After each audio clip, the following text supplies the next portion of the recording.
Hi, welcome to the Blueshirts corner. So the Rangers took on the Vancouver Canucks last night, came away with a beautiful 3-2 win in overtime. And I'll be honest, this team was dominating yesterday. They really were. They came out with 49 shots on net. This is an awesome team right now. Like, this was a good performance from a team that really needed this kind of performance. A guy like JT Miller, really, this guy was hustling all game. I felt like he was really trying to redeem himself after that awful turnover versus Washington. Comes away with a nice goal in overtime, picks up his own rebound and gets this wraparound goal. Like, what a goal by JT Miller. And sometimes when you're going into overtime, it's a nail biter. But when you know you scored that goal and you won, there's no better feeling. Good to take out of this game was that it felt like everybody was clicking on all cylinders. I mean, there were some mistakes. The fact that Dan Boyle, this guy can't keep up with his guy, loses his guy. Old! Too old! Bo Horvat, just with this centering feed, picks up Sven Borchi,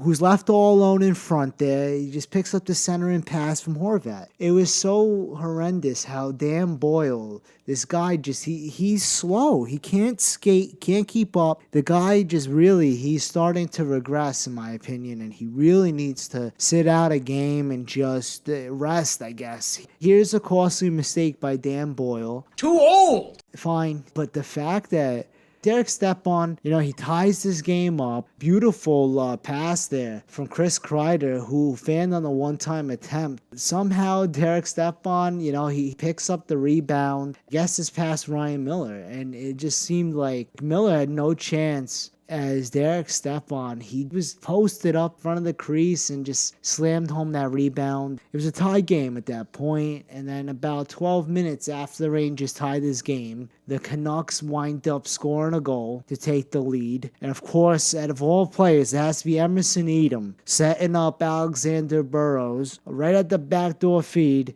As Kevin Klein, he lost his man. Burrows had an easy tip in. Going by the way that Henrik Lundqvist reacted, he wasn't pleased. The fact that Henrik Lundqvist, he looked pissed. I mean, I don't even blame the guy. I mean, the defense, they're losing guys left and right here. If not for a guy like Matt Zuccarello with this goal to tie this game up at 2, this could have been a devastating loss. It's good to see that after so many opportunities, to try to beat Ryan Miller, who I have to tip my cap to, he played great. And Matt Zuccarello delivered off of a Keith Yandel setup.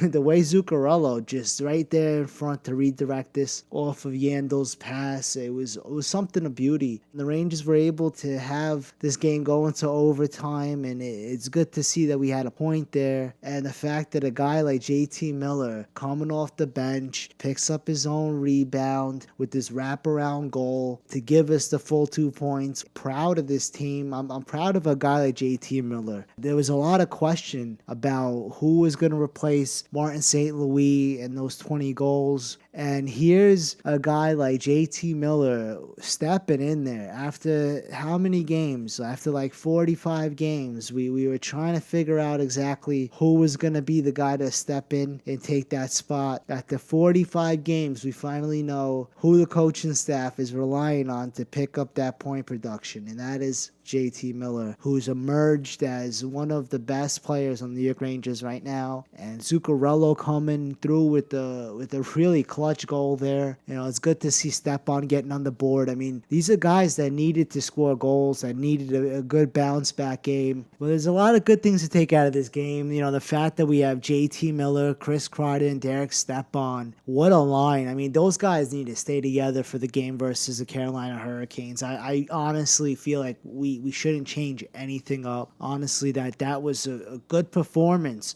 Our top 6 really came through. Having Kevin Hayes playing with Zuccarello and Nash, it's a little bit of a funky line. Doesn't look right in a sense. Perhaps having Brassard, Zuccarello, and Nash, if Brassard is good to go for the next game. Otherwise, we might as well keep that second line together. I thought that Kevin Hayes with Zuccarello and Nash, it was a good line.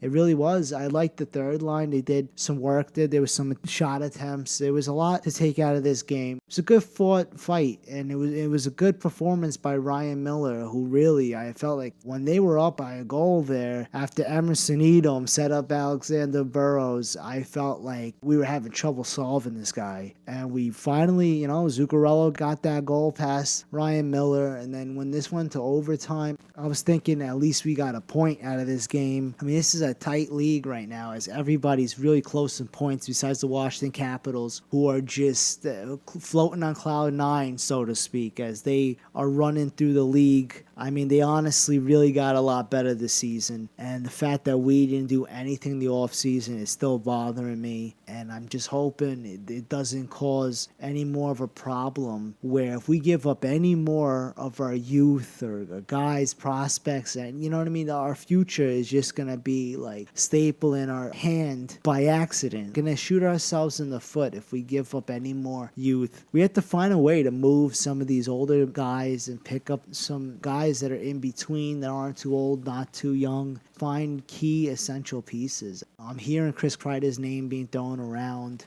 or Kevin Hayes, or JT Miller. Obviously, Yandel's name has really been floating around as the guy for the trade deadline. I really feel like we need to stick to our system, stick to what we're doing here, make some minor changes. Trading away a guy like Dan Boyle, pick up at least a draft pick or something. It could work for the future to build something. Of course, I don't think we can trade a guy like Dan Girardi or Mark Stahl. We really need a right-handed defenseman to play Ryan McDonough. Like, we're going to need to figure something out.